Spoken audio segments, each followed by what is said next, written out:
लेकिन उस वक्त जिम्मेदारियां इतनी हो गई थी कि मुझे मेरी माँ को भी सपोर्ट करना था, मुझे मेरी फैमिली को भी देखना था। तो इस वजह से मुझे अपने सपने को वहीं विराम देना पड़ा कि मैं इतनी अब बड़ी हूँ तो मैं अपनी माँ की हर तरफ से हेल्प कर सकती हूँ। तो इतना पढ़ा लिखा होने का अगर मैं उनकी मदद नहीं करती हूँ तो मेरा कोई इस चीज़ का फ़ायदा नहीं है।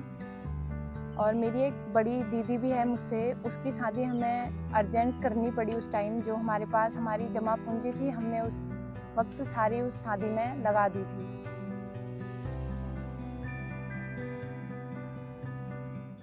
नमस्कार, मेरा नाम भारती भंडारी है। मैं बेतालघाट मल्लीसेटी क्षेत्र से हूँ और मेरी उम्र 20 साल है। मैं कुमाऊं यूनिवर्सिटी से अभी एमए की स्टूडेंट हूँ। मेरी फैमिली में मेरे अलावा मेरी माँ है, मेरी 3 छोटी बहनें हैं और एक मेरा छोटा भाई है।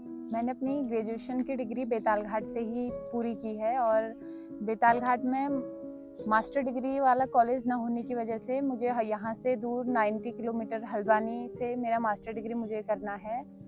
और मुझे सुबह 4 बजे उठकर मेरी फैमिली के लिए खाना और सारे कार्य भी करने पड़ते हैं। उसके बाद मुझे मेरा कॉलेज जाना पड़ता है, फिर मेरा बाकी और कार्य भी मुझे करने पड़ते हैं। हम कृषि का कार्य करते हैं और हमारी खुद की ही खेती है। हम उसमें धान, गेहूँ और दालें सभी चीज़ें उगाते हैं और हम सारी फैमिली एकत्रित होकर वो कार्य करते हैं। मेरी माँ, मेरी बहनें और मेरा छोटा भाई अभी छोटा है तो वो खेलने और पढ़ाई के अलावा खेती का कार्य करने योग्य अभी नहीं है। तो हम लोग एकत्रित होकर ही ये कार्य करते हैं। कृषि का ही कार्य पहले मेरे पिताजी करते थे।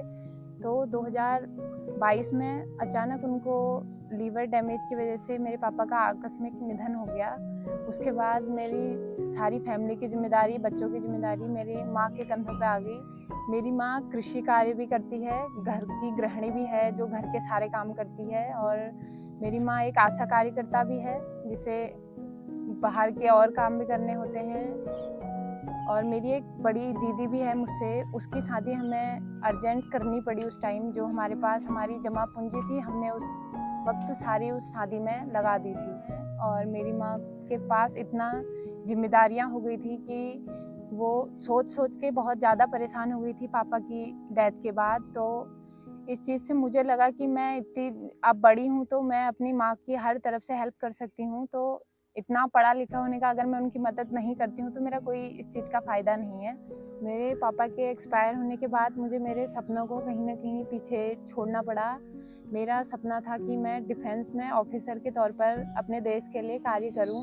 लेकिन उस वक्त जिम्मेदारियां इतनी हो गई थी कि मुझे मेरी माँ को भी सपोर्ट करना था, मुझे मेरी फैमिली को भी देखना था। तो इस वजह से मुझे अपने सपने को वहीं विराम देना पड़ा।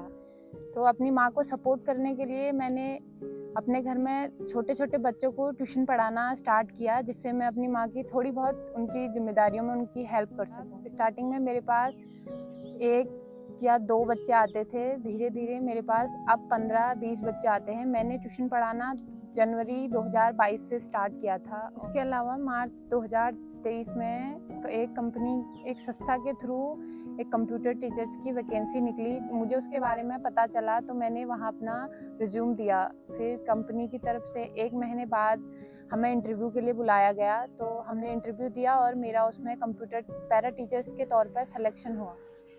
संस्था की तरफ से मेरे लिए एक अच्छी बात ये हो गई कि मेरा सिलेक्शन मेरे गांव के ही नज़दीक स्कूल में हो गया, जहां मुझे 6 से 10वीं तक की क्लास को कंप्यूटर क्लासेस पढ़ाने की जिम्मेदारी दी गई।